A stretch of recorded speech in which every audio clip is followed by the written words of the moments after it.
জাবালে নূর পবিত্র কাবা শরীফ থেকে মাত্র 2 মাইল দূরে অবস্থিত। এর নাম হেরা গুহা হলেও বিশ্বব্যাপী জাবালে নূর বা জাবালে হেরা নামেই বেশি পরিচিত।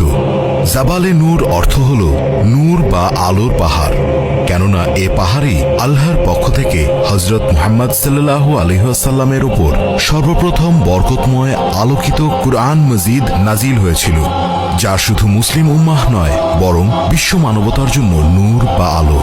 সে কারণে এ পাহাড় বিশ্বব্যাপী জাবালে নূর নামেই পরিচিত।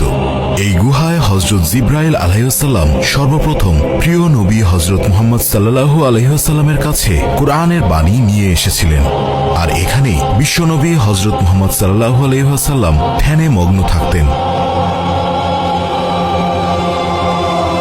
এ পাহাড়ে ওঠা একদমই সহজ ছিল না তখন।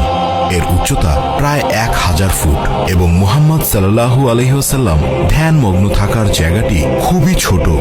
এর মধ্যকার জায়গা এতই কম যে প্রথম দেখাতেই বিস্ময়কর মনে হবে, যা লম্বায় 4 মিটার আর পাশে 1.5 তথা 1.5 মিটার।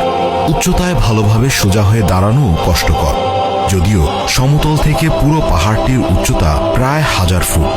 এ পাহাড়ের প্রায় চূড়া সংলগ্ন হেরা গুহায় 610 খ্রিস্টাব্দে আল্লাহ তাআলা পবিত্র কোরআনুল কারীম নাজিল করেন, যদিও এর আগে প্রিয় নবী হযরত মুহাম্মদ সাল্লাল্লাহু আলাইহি ওয়াসাল্লাম অনেক সত্য স্বপ্ন দেখতেন, যা ওহীর সমতুল্য।